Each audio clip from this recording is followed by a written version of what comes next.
Hello everyone, मेरा नाम गौरव ओझा है और आज की इस वीडियो में हम लोग बात करने वाले हैं ड्यू एलएलबी 2024 के बारे में। अब इस वीडियो को स्टार्ट करने से पहले मैं अपने बारे में कुछ बता दूं कि मैंने due LLB, BHU LLB, railway NTPC, SSC CGL और भी बहुत सारे एग्जामिनेशंस क्वालिफाई किए हैं। तो आज की इस वीडियो में ड्यू एलएलबी 2024 के exam pattern, syllabus, seat matrix और फीस स्ट्रक्चर के बारे में बात कर रहे होंगे। तो आइए चलते हैं। Faculty of law Delhi university 3 years के लिए बेस्ट समझा जाता है। 3 इयर्स एलएलबी प्रोवाइड करने के लिए बेस्ट इंस्टीट्यूट पूरे कंट्री में faculty of law Delhi university को समझा जाता है। इवन जो लॉ फैकल्टी का एलुमनाई नेटवर्क है वो कंट्री की सबसे बेस्ट है। इवन आप देखोगे, अगर इनके एलुमनाई की बात करो तो बहुत सारे अभी करेंटली सर्विंग हाई कोर्ट और सुप्रीम कोर्ट जजेस जो हैं वो लॉ फैकल्टी के स्टूडेंट रहे हैं। करंट सीजीआई जो है डीवाई चंद्रचूड़ वो भी लॉ फैकल्टी से है और मैं भी लॉ फैकल्टी से हूँ। अब अगर लॉ फैकल्टी की फीस स्ट्रक्चर की बात करें तो ये बहुत ही कम है। हमें ओनली 5000 पर एनम देना पड़ता है यहाँ से एलएलबी परस्यू करने के लिए। एक साल में मात्र में 5000 रुपये पे करने पड़ते हैं, जो कि एनएलयू के कंपैरिजन में बहुत ही ज़्यादा कम है। अब अगर टोटल स्ट्रेंथ की बात करें faculty of law Delhi university की, तो टोटल अगर एलएलबी, एलएलएम और पीएचडी स्टूडेंट्स को मिलाकर एलएलबी, एलएलएम और पीएचडी स्टूडेंट अगर मिला दे, टोटल स्ट्रेंथ जो है यहाँ की 10,000 है। तो बीसीआई के गाइडलाइन के अनुसार इस एडमिनिस्ट्रेटिव एफिशिएंसी को मेंटेन करने के लिए लॉ फैकल्टी को फर्दर 3 सेंटर्स में डिवाइड कर दिया गया है। पहला जो है कैंपस लॉ सेंटर, दूसरा लॉ सेंटर 1 एंड तीसरा जो है लॉ सेंटर 2।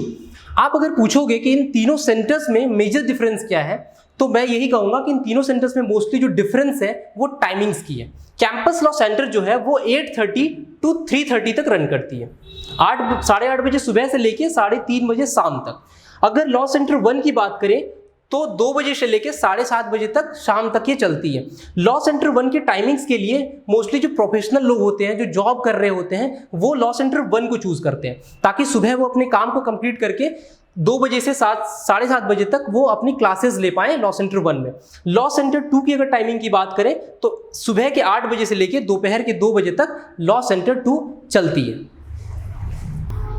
अब जो आपको टेस्ट कोड है, जो टेस्ट पेपर कोड है एलएलबी के लिए, वो होता है COQ P11। ठीक है। अगर पेपर पैटर्न की बात करें तो हमें पैटर्न 3 पे एग्जाम देना पड़ता है, जिसमें आपको डोमेन नॉलेज की जरूरत नहीं है। जैसे कि आपको कोई लीगल नॉलेज या लीगल अवेयरनेस की जरूरत नहीं है आपको अगर एलएलबी के एंट्रेंस देने हैं COT में। तो इसमें आता क्या क्या है, जैसे कि आपको एक जनरल टेस्ट आता है जिसमें आपको language comprehension, general knowledge, computer basics और लॉजिकल रीजनिंग से क्वेश्चंस पूछे जाते हैं। अगर हम बात करें एलिजिबिलिटी क्राइटेरिया की, तो सबसे पहला हम लोग बात करते हैं एज क्या होनी चाहिए, एज लिमिट्स क्या है। तो मैं आपको बता दूं, एज के लिए नो बार, कोई बार नहीं है, कोई एज रिस्ट्रिक्शंस नहीं है ड्यू में एलएलबी कोर्स करने के लिए। इसीलिए यहाँ पे क्या है, बहुत सारे जो 30+ या 40+ जिनकी एज हो गई है वो लोग भी एलएलबी परस्यू कर रहे हैं ड्यू से। बहुत सारे आपको प्रोफेशनल लोग मिल जाएंगे जो ड्यू से भी एलएलबी कोर्स को कर रहे हैं। अगर हम लोग क्वालिफिकेशन की बात करें तो फिर आपको किसी भी डिसिप्लिन में बैचलर डिग्री होनी चाहिए विद 45% मार्क्स, और अगर आप ST और SC कैटेगरी से आते हो तो 40% मार्क्स के साथ आपकी कोई किसी डिसिप्लिन में बैचलर डिग्री होनी चाहिए। अब अगर इस एग्जाम के मार्किंग स्कीम की बात करें तो इसमें टोटल नंबर ऑफ क्वेश्चंस जो आपके पास होने वाले हैं वो 100 क्वेश्चंस होने वाले हैं, और करेक्ट रिस्पॉन्स के लिए अगर आप क्वेश्चन कोई सही करते हो तो आपको 4 मार्क्स मिलते हैं, और अगर आप कोई क्वेश्चन रॉन्ग कर देते हो तो -1 आपको मिलते हैं, यानी कि 1 मार्क्स आपका डिडक्ट कर लिया जाएगा। और अगर आप अटेम्प्ट ही नहीं करते हो, अनआंसर्ड रहता है, तो आपके कोई भी मार्क्स नहीं डिडक्ट किए जाते हैं और ना ही कोई आपको मार्क्स मिलेगा। अगर सिलेबस की बात करें तो इंग्लिश कॉम्प्रिहेंशन में पहले आप देखो, इंग्लिश कॉम्प्रिहेंशन में या फिर हिंदी पाठ बोधन में आपको दोनों में से कोई एक अटेम्प्ट करना है। नेक्स्ट आप ये जो जनरल अवेयरनेस, कंप्यूटर बेसिक्स और जनरल एप्टीट्यूड या लॉजिकल रीजनिंग का जो सेक्शन है, ये दोनों ही लैंग्वेजेस में इनके क्वेश्चंस दिए हुए होते हैं।